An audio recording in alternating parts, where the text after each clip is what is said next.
Hello and welcome back to Eye Spy. आज के इस वीडियो में हम बात करेंगे anatomy of the crystalline lens के बारे में।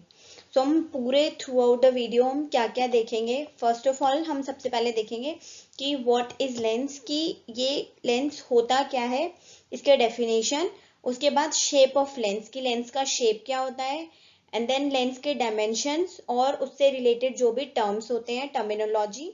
उसके बाद हम देखेंगे कि लेंस कहाँ पे सिचुएटेड होता है, या फिर बोल सकते हैं लोकेशन ऑफ द लेंस। अब क्योंकि लेंस आई में जब सिचुएटेड होता है तो उसके आसपास की जो स्ट्रक्चर्स है वो उनसे किसी तरह से जुड़ा होता है।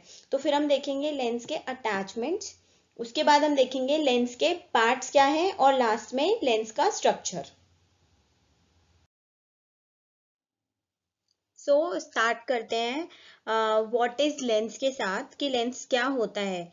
जो यहाँ पे डेफिनेशन लिखा है, सबसे पहले डेफिनेशन देखते हैं कि लेंस का डेफिनेशन है, lens is a transparent avascular refracting structure in the I which helps in focusing light rays on the retina.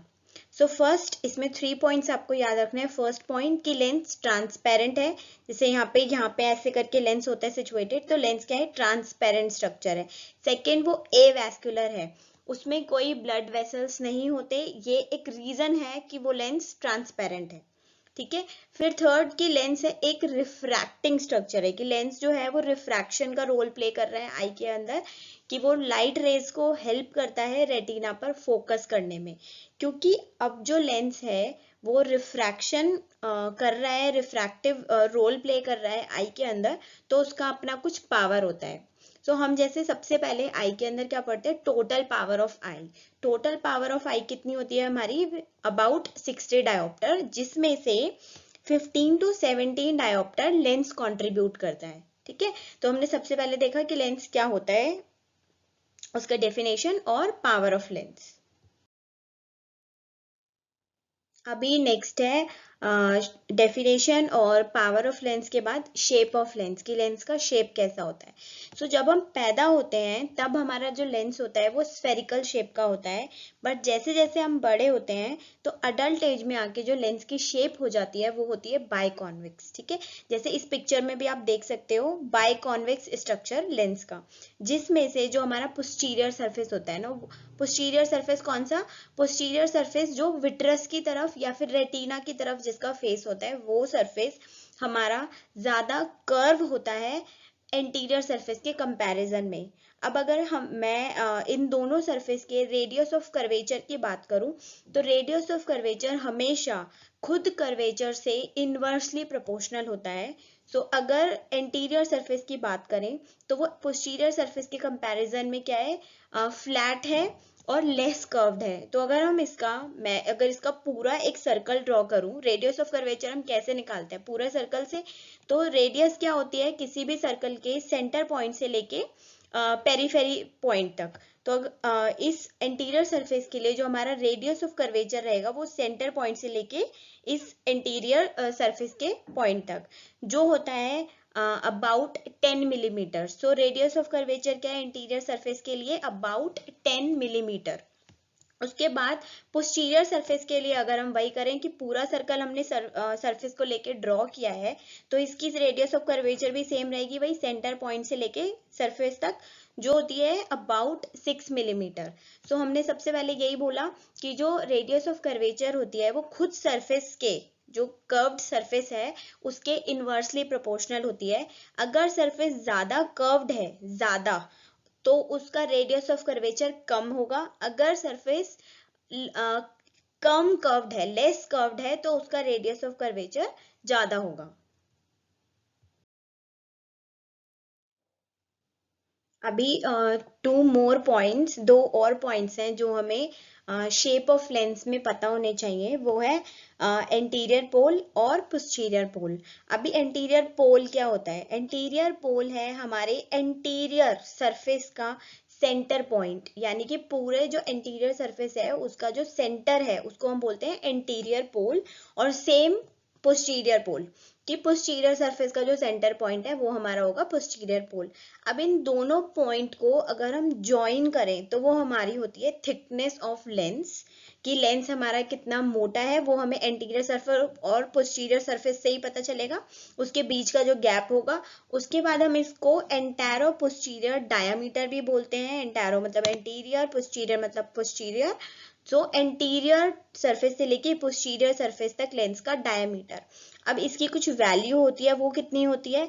जब हम पैदा होते हैं तब ये रहता है 3 मिलीमीटर। जो ये थिकनेस है लेंस की वो एट बर्थ 3 मिलीमीटर होती है, बट जैसे जैसे हम बड़े होते हैं तो लेंस भी मोटा होता है, बढ़ता है। तो ये बड़े होते होते हमारी ओल्डर एज तक जाते जाते हो जाती है 6 मिलीमीटर। जो थिकनेस ऑफ लेंस या फिर antero posterior diameter of lens older age में होता है 6 मिलीमीटर। अभी हमने बात की लेंस की शेप की। जो जो होती है biconvex, but biconvex shape lens की कब होती है? जब हम उसका क्रॉस सेक्शनल व्यू देखते हैं, कट करके देखते हैं। बट अगर हम लेंस को फ्रंट या बैक व्यू से देखें तो लेंस की जो शेप होती है वो एक सर्कुलर शेप है। अगर हम दो सर्कल्स को एंटीरियरली और पोस्टीरियरली मिलाएं तो जहां पर वो सर्कल्स मिल रहे हैं उस पॉइंट को हम बोलते हैं इक्वेटर ऑफ लेंस। लेंस का इक्वेटर जो कंप्लीट सरकमफेरेंस है। बट जब हम क्रॉस सेक्शनल व्यू में देखते हैं तो हमें बस वो दो पॉइंट्स एज अ इक्वेटर हम बुक्स में हमेशा पढ़ते आए हैं, लेकिन वो एक कंप्लीट सरकमफेरेंस है। अभी देखते हैं equatorial diameter of lens. Equator से इक्वेटर तक लेंस का डायमीटर कितना है, जो कि हम जनरली मेजर करते हैं नेजल टू टेम्पोरल। ऐसा नहीं कि सुपीरियर टू इंफीरियर कर लिया, ओब्लिकली कर लिया। इक्वाटोरियल डायमीटर ऑफ लेंस हम मेजर करते हैं नेजल टू टेम्पोरल। जो होता है क्योंकि जब एट बर्थ आई छोटी होती है, लेंस छोटा होता है, तो जो इक्वाटोरियल डायमीटर ऑफ लेंस है वो भी कम होता है। एट बर्थ 6.5 मिलीमीटर होता है हमारा इक्वाटोरियल डायमीटर ऑफ लेंस। लेकिन जैसे जैसे हम बड़े होते हैं अडल्ट एज में जब हम पहुंचते हैं तो ये equatorial diameter of lens about 9 to 10 millimetre हो जाता है।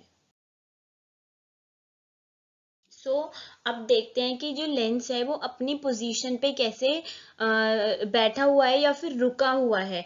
उसका रीजन होता है इक्वेटर जो है हमारा लेंस का वो सराउंडेड है बाय सीलियरी जोन्यूल्स या फिर सस्पेंसरी लिगामेंट्स भी बोलते हैं, जिसका एक एंड लेंस से अटैच्ड है पूरा 360 डिग्री में, यानी कि पूरा का पूरा चारों तरफ से सीलियरी जोन्यूल से घिरा हुआ है लेंस, जिसका एक एंड लेंस के इक्वेटर से अटैच्ड है और दूसरा and ciliary processes of ciliary body से अटैच्ड है। यानी कि लेंस को चारों तरफ से एक स्ट्रिंग यानी कि धागे की तरह सीलियरी जोन्यूल्स ने सीलियरी प्रोसेस से बांध के रखा हुआ है, जिससे लेंस अपनी जगह से नहीं हिलता है।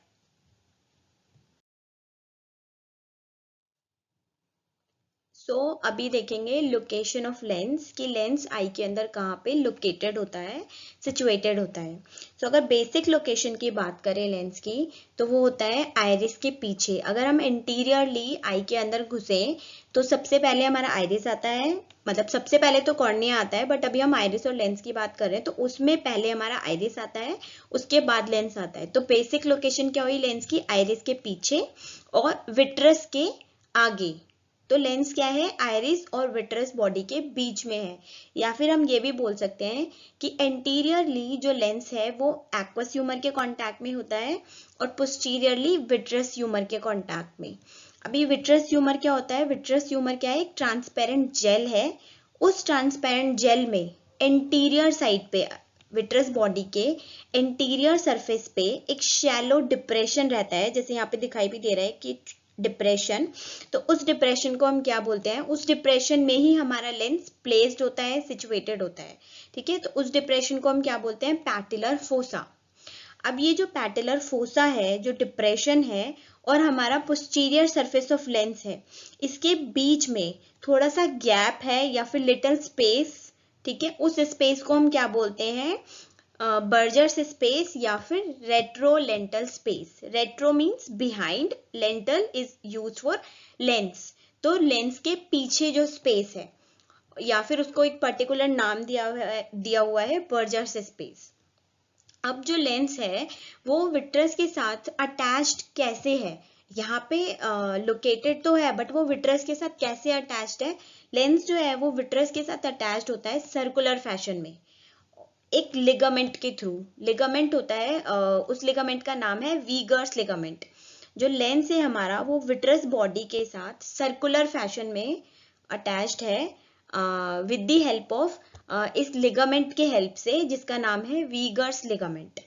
अब जो ये वीगर्स लिगामेंट है और इसकी जो अटैचमेंट की स्ट्रेंथ है वो जैसे जैसे हम बड़े होते हैं, एज होती है, ग्रो करते हैं, तो जो स्ट्रेंथ है वो अटैचमेंट की लेंस और ये विट्रस बॉडी के बीच में लिगामेंट की वो विद एज स्ट्रेंथ क्या होती है, कम होती चली जाती है। अभी नेक्स्ट है लेंस स्ट्रक्चर और पार्ट्स ऑफ लेंस, कि हम लेंस के पार्ट्स के बारे में बात करेंगे। तो अगर हिस्टोलॉजिकली देखा जाए, बेसिकली जो लेंस है वो कंपोज्ड होता है 3 स्ट्रक्चर्स से, lens capsule, anterior lens epithelium और लेंस फाइबर्स, जिसमें हम एक एक करके सबके बारे में देखेंगे, लेकिन स्टार्ट करते हैं लेंस कैप्सूल से। जब हम बात करते हैं, कहते हैं कैप्सूल, तो कैप्सूल का मतलब अपने आप में होता है कवर और या फिर कवरिंग। लेंस कैप्सूल क्या हुआ, लेंस कैप्सूल हुआ covering all around the lens, यानी कि लेंस के चारों तरफ एक कवच है, जिसे हम लेंस कैप्सूल बोलते हैं। अब जो ये लेंस कैप्सूल है वो बना होता है टाइप 4 कोलाजन और सल्फेटेड ग्लाइको अमीनो ग्लाइकन्स से, ठीक है। उसके बाद जो इसकी थिकनेस है वो सबसे ज्यादा होती है हमारी एंटायर बॉडी में। जो हमारा लेंस कैप्सूल है ये थिकेस्ट बेसमेंट मेम्ब्रेन है हमारी एंटायर बॉडी में। बट जैसे कि आप इस पिक्चर में देख सकते हो, ये जो ब्लैक वाला पूरा पार्ट है ये हमारा लेंस कैप्सूल है, ठीक है। लेकिन इसकी अपने आप में जो थिकनेस है वो कांस्टेंट नहीं है अराउंड द लेंस। कांस्टेंट नहीं है बोलने का मतलब, फॉर एग्जांपल अगर यहाँ पे 5 माइक्रोन मिलीमीटर्स है तो वो हर जगह 5 नहीं है, और अगर यहाँ पे 10 माइक्रोन मिलीमीटर्स है तो वो पूरी जगह 10 नहीं है। इसका मतलब जो थिकनेस है लेंस कैप्सूल की वो वेरी कर रही है लेंस के अराउंड। जो थिकनेस है वो सबसे थिनेस्ट कहाँ पे होता है लेंस, सबसे थिन होता है लेंस पोस्टीरियर पोल पे। जो थिकनेस होती है वो होती है 4 माइक्रोन मिलीमीटर्स, और जो सबसे थिकेस्ट होता है लेंस वो होता है हमारा प्री इक्वाटोरियल रीजन, यानी ये हमारे इक्वेटर्स हो गए। प्री इक्वाटोरियल मतलब प्री, इक्वेटर से पहले वाला जो रीजन है वो, वहां पे क्या होता है, हमारा जो लेंस होता है, लेंस कैप्सूल होता है वो सबसे थिकेस्ट होता है। लेंस कैप्सूल के बारे में क्या क्या बातें याद रखनी है। लेंस कैप्सूल जो है वो एक ट्रांसपेरेंट कवरिंग है जो लेंस के चारों तरफ प्रेजेंट है। उसके बाद वो टाइप 4 कोलाजन फाइबर्स और सल्फेटेड ग्लाइको अमीनो ग्लाइकन से बना हुआ है।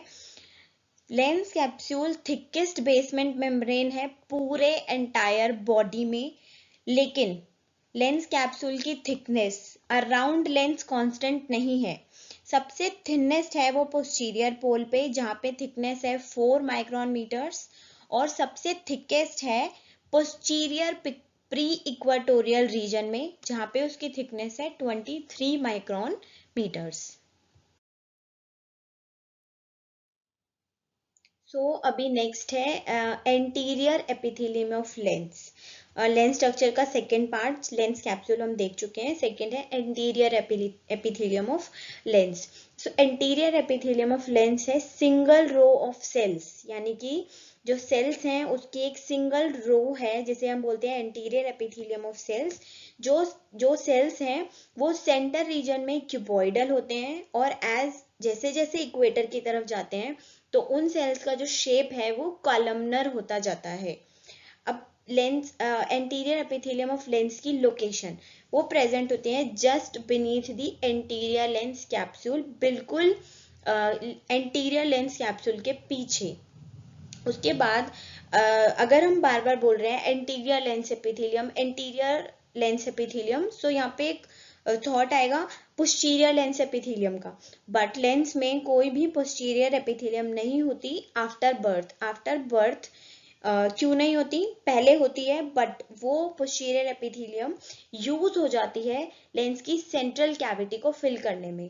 जब हम एम्ब्रियोलॉजी ऑफ लेंस आई पढ़ेंगे तो हम देखेंगे कैसे वो जो सेल्स हैं वो इलोंगेट होते हैं और शिफ्ट हो जाते हैं सेंट्रल कैविटी की तरफ लेंस के अंदर, और कैसे पोस्टीरियर जो एपिथेलियम है लेंस का वो आफ्टर बर्थ खत्म हो जाता है। उसके बाद जैसे हम बात कर चुके हैं कि दो टाइप के सेल्स होते हैं एंटीरियर एपिथेलियम ऑफ लेंस के अंदर, सो हमने उन्हें दो कैटेगरीज के अंदर डिवाइड किया है। First categories A sales. A sales कौन से हैं, जो एंटीरियरली प्रेजेंट हैं एपिथेलियम में। उसके बाद सेकंड कैटेगरी है ई सेल्स, वो जो इक्वेटर रीजन में है, इक्वाटोरियल रीजन में जो प्रेजेंट है वो है ई सेल्स। ए सेल्स जो है उसका रोल क्या है, ए सेल्स हमारे जो लेंस के अंदर जितनी भी मेटाबॉलिक एक्टिविटीज होती हैं उसमें अपना रोल प्ले करते हैं, उसके अंदर इन्वॉल्व होते हैं। और जो ई सेल्स होते हैं दोनों में ज्यादा इंपॉर्टेंट ई सेल्स हैं। ई सेल्स के अंदर कैपेबिलिटी है माइटोसिस की, यानी कि डिवाइड करने की, वो आपस में डिवाइड करते हैं और न्यू लेंस फाइबर्स बनाते हैं, और वो new lens fibres posteriorly lens में शिफ्ट होते जाते हैं, और ऐसे ही नए सेल्स बनते हैं और वो शिफ्ट होते जाते हैं, पुराने अंदर जाते जाते हैं और नए ऊपर आते जाते हैं। और ये जो प्रोसेस है ये थ्रू आउट लाइफ चलता रहता है जब तक हमारा जो ये ओरिजिनल लेंस आई के अंदर है। जब हम जैसे किसी को कैटरेक्ट हो जाता है, फिर जब हम आर्टिफिशियल लेंस के साथ इसको रिप्लेस कर देते हैं तो उसके अंदर ये एक्टिविटी नहीं होती, बट जब तक हमारा ओरिजिनल लेंस जो बाय बर्थ हमारे आई के अंदर है वो प्रेजेंट है, तब तक ये एक्टिविटी चलती रहती है, ई सेल्स डिवाइड करते रहते हैं और न्यू लेंस फाइबर्स बनाते रहते हैं। तो एंटीरियर लेंस एपिथेलियम के अंदर हमें क्या क्या याद रखना है कि दो टाइप्स के सेल हैं, क्यूबॉइडल सेंट्रल रीजन में एंड कॉलमनर इक्वाटोरियल रीजन में। सेकंड, ये प्रेजेंट कहाँ पे होती है, बिल्कुल एंटीरियर लेंस कैप्सूल के पीछे। हमारे आई के अंदर लेंस के अंदर कोई भी पोस्टीरियर लेंस एपिथेलियम प्रेजेंट नहीं है आफ्टर बर्थ। उसके बाद दो टाइप के सेल्स हैं, A cells and E cells. A cells जो कि मेटाबॉलिज्म में इन्वॉल्व होते हैं, और ई सेल्स जो न्यू लेंस फाइबर्स बनाने में हेल्प करते हैं। सो लेंस का नेक्स्ट पार्ट है लेंस फाइबर्स। सो जो लेंस फाइबर्स हैं वो दो टाइप्स के होते हैं, तो हम उन्हें दो टाइप्स में डिवाइड करते हैं। फर्स्ट इज लेंस न्यूक्लियस, जो सेंटर रीजन है। न्यूक्लियस क्या होता है, सेंटर रीजन किसी भी चीज का, ठीक है। सेकंड हो गया कॉर्टेक्स। तो कॉर्टेक्स है peripheral region around nucleus, nucleus के पेरिफेरल रीजन को हम बोलते हैं कॉर्टेक्स। तो ये दोनों मिला के बनाते हैं हमारे लेंस फाइबर्स। इन दोनों में से जो मेजर पार्ट है लेंस का जो ऑक्यूपाई करता है वो है न्यूक्लियस अराउंड 84%, और cortex about 16% total lens fibres का ऑक्यूपाई करता है। अब न्यूक्लियस और कॉर्टेक्स में से जो न्यूक्लियस होता है हमारा वो मेटाबॉलिकली इनएक्टिव होता है, यानी मतलब जो हमारा लेंस के अंदर जितनी भी मेटाबॉलिक एक्टिविटीज हो रही हैं उसमें न्यूक्लियस पार्टिसिपेट नहीं करता। क्यों नहीं करता, क्योंकि लेंस के अंदर जैसे अभी हमने यहाँ पे देखा था, पहले हम ये देखते हैं जो कॉर्टेक्स है वो मेटाबॉलिकली एक्टिव होता है। क्यों होता है, क्योंकि कॉर्टेक्स के अंदर सारे यंगेस्ट लेंस फाइबर्स होते हैं। जैसे हमने लास्ट में अभी देखा था जो हमारी एंटीरियर लेंस एपिथेलियम होती है, यहाँ पे ई सेल्स होते हैं इक्वेटर पे जो डिवाइड करते हैं और न्यू लेंस फाइबर्स बनाते हैं। जैसे जैसे न्यू लेंस फाइबर्स बनते जा रहे हैं वो एक दूसरे के ऊपर पाइल अप होते जाते हैं, एक दूसरे के ऊपर इकट्ठे होते जा रहे हैं। तो जो न्यूक्लियस के अंदर लेंस फाइबर्स हैं वो कैसे हुए, सबसे पुराने लेंस फाइबर्स हैं जो अब मेटाबॉलिक एक्टिविटीज में पार्टिसिपेट नहीं करते, और कॉर्टेक्स के अंदर क्या है, यंगेस्ट नए लेंस फाइबर्स हैं और वो मेटाबॉलिक एक्टिविटीज में पार्टिसिपेट करते हैं। तो अब दोनों के बारे में देखते हैं एक एक करके। पहले देखते हैं न्यूक्लियस के बारे में। ये हमारा न्यूक्लियस है, और जैसे कि देख सकते हो आप न्यूक्लियस में डिफरेंट कलर्स यूज किए हैं। ये हमें बता रहे हैं न्यूक्लियस के डिफरेंट जोन्स, कि न्यूक्लियस के अंदर डिफरेंट जोन्स होते हैं। अब देखते हैं कि वो जोन्स क्या है। अब न्यूक्लियस को हमने डिफरेंट जोन्स में क्यों डिवाइड किया है? वो जो जोन्स हैं वो है स्टेजेस ऑफ लाइफ के ऊपर डिपेंड, कि जो लेंस फाइबर्स हैं वो लाइफ के किस स्टेज पे फॉर्म हुए, तो उसको एक जोन में डिवाइड कर दिया, एक जोन, पर्टिकुलर जोन को नाम दे दिया। तो जो सबसे पहले फाइबर्स फॉर्म होते हैं उन्हें हम बोलते हैं एम्ब्रियोनिक न्यूक्लियस। और जैसे कि इसका नाम है एम्ब्रियोनिक न्यूक्लियस, तो इसके अंदर हमारे वो फाइबर्स होते हैं जो हमारे एम्ब्रियोनिक फेज ऑफ लाइफ के अंदर बनते हैं। That is up to 3 months of gestation. 3 months of gestation तक जितने भी लेंस फाइबर्स फॉर्म होते हैं उसको हम बोलते हैं एम्ब्रियोनिक न्यूक्लियस। उसके बाद हमारा आता है next is foetal nucleus. Foetal nucleus के अंदर हमारे जो लेंस फाइबर्स होते हैं वो होते हैं 3 months of gestation to birth, यानी कि जब हम बॉर्न हुए। तो जब हम बॉर्न होते हैं तो हमारे आई के अंदर एम्ब्रियोनिक न्यूक्लियस और फीटल न्यूक्लियस होता है बस, बाकी जोन्स प्रेजेंट नहीं होते, वो बाद में बनते हैं। उसके बाद नेक्स्ट, क्योंकि जो ई सेल्स है वो तो कॉन्टिन्यूअसली क्या होते हैं, डिवाइड होते जा रहे हैं, लेंस फाइबर्स बनते जा रहे हैं। तो हमारा जो नेक्स्ट लेंस फाइबर्स बने, फिर बर्थ से लेके जो हमारे प्यूबर्टी तक लेंस फाइबर्स फॉर्म हुए उन्हें हम कलेक्ट करके बोलते हैं इन्फेंटाइल न्यूक्लियस। क्योंकि अब लेंस फाइबर्स तो कॉन्टिन्यूअसली बने ही जा रहे हैं, तो जो भी आफ्टर प्यूबर्टी फॉर्म होता है उसे हम बोलते हैं अडल्ट न्यूक्लियस। आफ्टर प्यूबर्टी जितने भी लेंस फाइबर्स फॉर्म होंगे वो आएंगे कलेक्टिवली अडल्ट न्यूक्लियस के अंदर। अब यहाँ पे क्वेश्चन आता है, जब पूछा जाता है कि ओल्डेस्ट लेंस फाइबर्स कहाँ पे प्रेजेंट होते हैं लेंस के अंदर और यंगेस्ट लेंस फाइबर्स। सो हमें इतना तो पता है कि ओल्डेस्ट लेंस फाइबर्स न्यूक्लियस के अंदर है और यंगेस्ट लेंस फाइबर्स कॉर्टेक्स के अंदर है। बट न्यूक्लियस के अंदर भी जो ओल्डेस्ट लेंस फाइबर्स हैं वो हैं प्रेजेंट हमारे एम्ब्रियोनिक न्यूक्लियस के अंदर, और यंगेस्ट कहाँ पे हुए हमारे कॉर्टेक्स के अंदर। ठीक है, तो ये जोन्स याद रखने हैं, सिंपल है, जैसा नाम है वैसे ही उसका की स्टेज ऑफ लाइफ है कि कब वो फाइबर्स बने थे। अभी हमारा टॉपिक है लेंस सूचर्स। सबसे पहला क्वेश्चन जो दिमाग में आता है कि सूचर क्या होता है। सूचर एक टाइप का जॉइंट होता है दो स्ट्रक्चर्स के बीच में, जो उन दो स्ट्रक्चर्स को टाइटली होल्ड करके रखता है एक फाइब्रस टिश्यू की हेल्प से।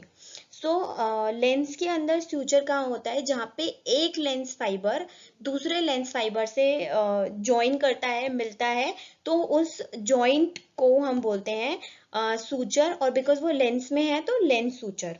जनरली जो ये लेंस सूचर्स होते हैं वो वाई शेप्ड के होते हैं। अब जैसे कि मैंने आपको बताया था कि जो एंटीरियर सरफेस होता है और पोस्टीरियर सरफेस जहाँ पे मिलता है लेंस का, उसे हम बोलते हैं इक्वेटर। इक्वेटर पे हमारे जो फाइबर्स होते हैं, जो ई सेल्स होते हैं, वो डिवाइड करते हैं और न्यू फाइबर्स बनाते हैं। और वो जो न्यू फाइबर्स होते हैं वो लेंस में कहाँ पे शिफ्ट होते हैं, अंदर की तरफ शिफ्ट होते हैं, और जहाँ पे वो मिल रहे हैं वहां पे क्या बना रहे हैं, वो सूजर बना रहे हैं।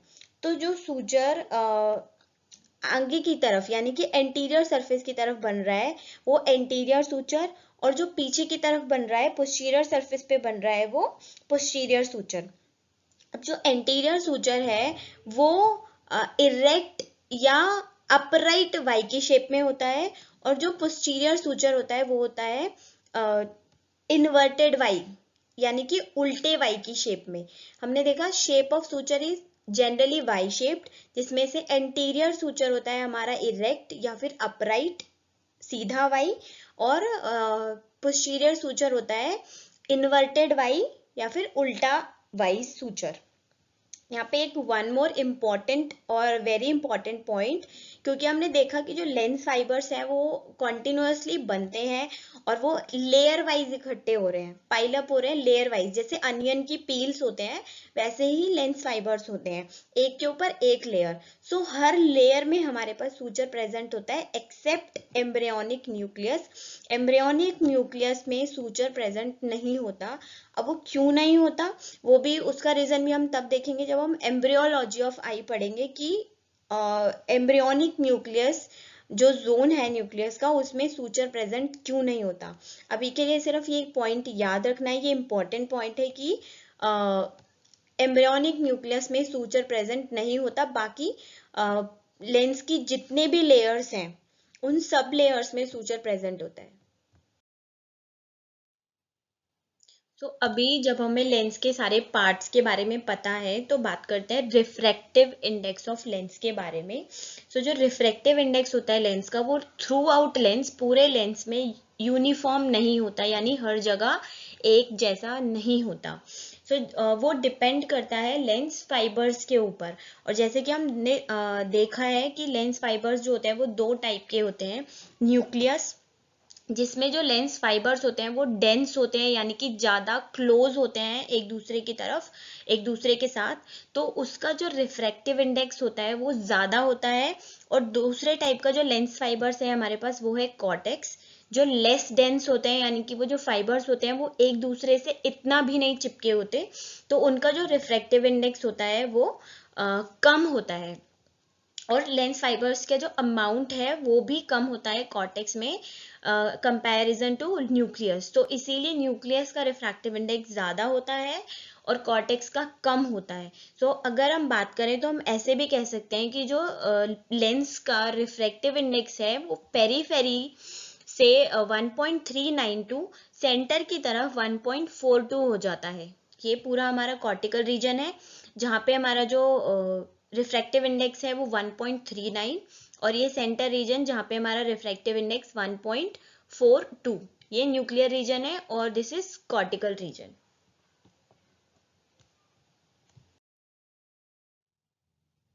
सो अभी बात करते हैं लेंस न्यूट्रिशन की। So lens nutrition as a proper बात करने से पहले मैं आपको बता देती हूँ ब्लड सप्लाई ऑफ लेंस के बारे में। But lens has no blood supply, lens में कोई ब्लड वेसल्स नहीं होते। Lens is an avascular structure, ये सबसे स्टार्टिंग में जब हमने डेफिनेशन देखी थी लेंस की, वहां पे भी देखा था कि lens is an avascular structure, कि लेंस में कोई भी ब्लड सप्लाई नहीं होती, कोई भी वेसल्स नहीं होते। Second point, nerve supply of lens. So lens के अंदर कोई नर्व सप्लाई भी नहीं है। यहाँ पे क्वेश्चन आता है, no blood supply no nerve supply, तो लेंस अपना न्यूट्रिशन कहाँ से ले रहा है? तो लेंस जो है वो मेजरली अपना न्यूट्रिशन लेता है एंटीरियरली एक्वस ह्यूमर से, एंड थोड़ा पोर्शन जो है कंट्रीब्यूशन वो विट्रस ह्यूमर से। लेंस का जो मेजर न्यूट्रिशन है वो एक्वस ह्यूमर एंटीरियरली, और small contribution by posteriorly vitreous humour. अभी हमने देखा लेंस न्यूट्रिशन, की लेंस जो है वो अपना मेजर न्यूट्रिशन लेता है एक्वस ह्यूमर से anteriorly, and a small portion और कंट्रीब्यूशन विट्रस ह्यूमर से पोस्टीरियरली। बट ये है जब आफ्टर बर्थ, कि जब लेंस जब बेबी बॉर्न हो चुका है। बट बिफोर बर्थ लेंस को तब भी न्यूट्रिशन चाहिए ग्रो करने के लिए, तो वो न्यूट्रिशन कहाँ से मिलता है? बिफोर बर्थ और एम्ब्रियोजेनेसिस की स्टेज में लेंस को न्यूट्रिशन मिलता है फ्रॉम हाइलोइड आर्टरी, जो ट्रैवल करती है from back of the eye to the posterior surface of the lens. इस स्पेस के अंदर, उस स्पेस को हम बोलते हैं क्लोक्वेट्स कैनाल। जो हमारी विट्रस बॉडी है उसके अंदर एक हॉलो स्पेस है, कैनाल है, जिसे हम बोलते हैं क्लोक्वेट्स कैनाल, और उस कैनाल के अंदर हाइलोइड आर्टरी पोस्टीरियर सरफेस ऑफ आई से पोस्टीरियर सरफेस ऑफ लेंस तक ट्रैवल करती है, और एम्ब्रियोजेनेसिस के स्टेज पे लेंस को न्यूट्रिशन प्रोवाइड करती है। बट ये जो हाइलोइड आर्टरी है ये 8 मंथ्स ऑफ जेस्टेशन तक इसे और क्लोक्वेट्स कैनाल को डिसअपियर हो जाना चाहिए, यानी कि ये दोनों गायब हो जाती है। बट यहाँ पे कंडीशन है, अगर ये दोनों जो क्लोक्वेट्स कैनाल एंड हाइलोइड आर्टरी है, अगर वो डिसअपियर नहीं हुई 8 मंथ्स ऑफ जेस्टेशन तक पूरे तरह से, तो वो कंजेनिटल एबनॉर्मेलिटीज में बदल जाती है, जो हो सकती है मिटन ऑफ डॉट्स और बर्गमाइस्टर्स पैपिला। अब देखते हैं कि मिटन ऑफ डॉट्स और बर्गमाइस्टर्स पैपिला क्या होता है। उसके लिए सबसे पहले पिक्चर देखेंगे। इस फोटो में देखना है कि जो हाइलोइड आर्टरी है वो कहाँ से कहाँ तक, ऑप्टिक डिस्क से लेके पोस्टीरियर सरफेस ऑफ लेंस तक ट्रैवल कर रही है। सो अगर ये पूरी तरह से डिसअपियर नहीं हुई, गायब नहीं हुई, सो इसके जो रेमेनेंट्स हैं, जो इसके अवशेष हैं बचेंगे, जो इसका जो भी पार्ट बचेगा वो या तो लेंस के पोस्टीरियर सरफेस पे रह जाएगा या फिर ऑप्टिक डिस्क पे। सो अगर जो रेमेनेंट है हाइलोइड आर्टरी का वो लेंस के पोस्टीरियर सरफेस पे बचता है, रह जाता है, तो उसको बोलते हैं मिटनडॉर्फ डॉट्स। अगर ऑप्टिक डिस्क पर रह जाता है हाइलोइड आर्टरी के जो रेमेनेंट्स हैं तो उसे बोलते हैं बर्गमाइस्टर्स पैपिला। सो मिटनडॉर्फ डॉट्स को हम और डिटेल में पढ़ेंगे जब हम लेंस एबनॉर्मेलिटीज के बारे में ही बात करेंगे। Thank you for watching. Like, share, comment and subscribe.